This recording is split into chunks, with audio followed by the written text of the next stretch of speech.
Tidak ada di muka bumi ini, tidak ada di muka bumi ini orang yang lebih mulia dan dimuliakan oleh Allah melebihi orang-orang yang mencintai Al-Quranul Karim.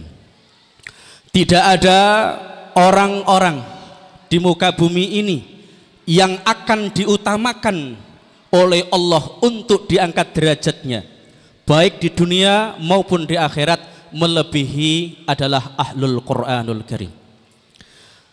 Di antara satu kebanggaan bahwa nanti di akhirat orang yang pertama kali disebut oleh Allah adalah aina hafidul Quran. Aina hafidul Quran. Di mana orang-orang yang menjaga Al-Quran? Di mana orang-orang yang mencintai Al-Quran? Sebelum Allah memanggil selain daripada penghafal Quran, pencinta Al-Quran, penjaga Al-Quran, tidak ada. Pertama kali adalah orang yang menjaga Al-Quran. Maka berbahagialah para bapak-bapak dan ibu-ibu. Bisa jadi nanti kita ini di akhirat mungkin mohon maaf karena setiap hari miang. Yang ibu-ibu setiap hari di dapur nyuci, menyiapkan makanan. Jangankan 30 juz 30 saja bulet. Jangankan juz 30, Al-Kafirun saja bulet, bolak-balik. Tapi jangan khawatir. Ternyata dia punya simpanan. Ada 1-2 anaknya yang menjadi penghafal Quran. Nanti mereka inilah yang akan mengangkat derajat kita. Hadis ini sudah sangat sering jenengan dengar. Tapi tidak ada aibnya kalau kita mendengarkan kembali supaya kita ini tambah semangatnya. Apa itu?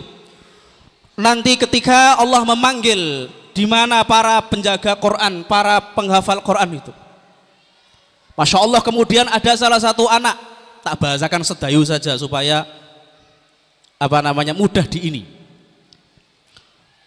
Kemudian majulah salah satu di antara anak pada saat itu. Kan dikatakan iqra wartaqi waratil kama turatil fid dunya fa inna manzilataka fi akhiri ayatin taqra'uha. Iqra, baca, wartaqi, dan terus naik. Naik kemana? Ke surga. Waratil kama turatil fid dunya, baca Al-Quran secara tartil sebagaimana kamu membaca secara tartil di dunia.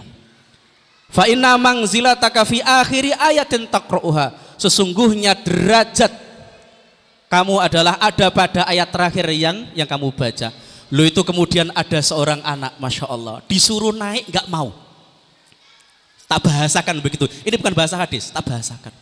Kenapa gak mau? Bisa jadi dia akan mengatakan, ya Allah,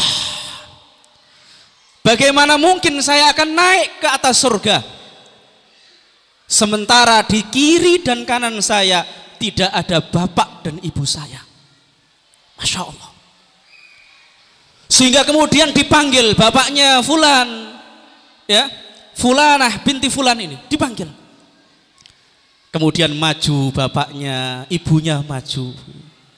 Saking herannya bapak ibunya karena dikasih kemuliaan berupa baju kemuliaan itu, yang anaknya dipakai mahkota yang cahayanya seperti cahaya matahari. Loh, ini tadi ya.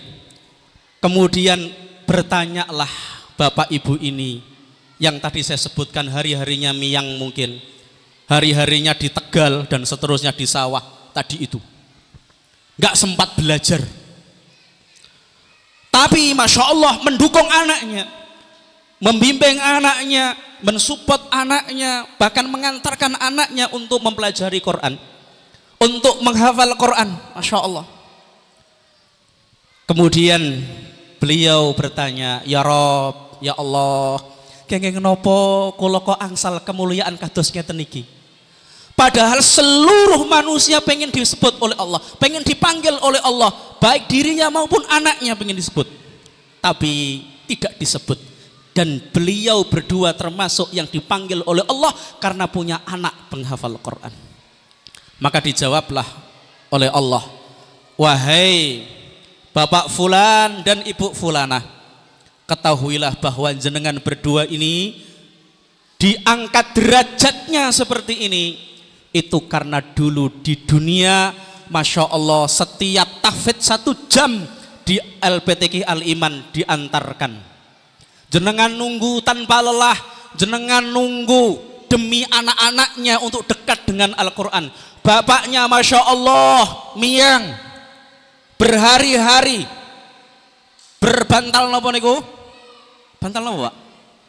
Ombak, kemul, angin. Masya Allah. Kalau cara kula niku pun melembung nih. Tapi bapak-bapaknya Masya Allah tahan demi untuk anak-anaknya, sekolahnya, tahfidznya, belajarnya. Yang dilihat hanya ikan dan air, ikan dan air. Dia bersabar untuk anak-anaknya. Masya Allah. Itu nanti dia akan mendapatkan kemuliaan yang semacam itu.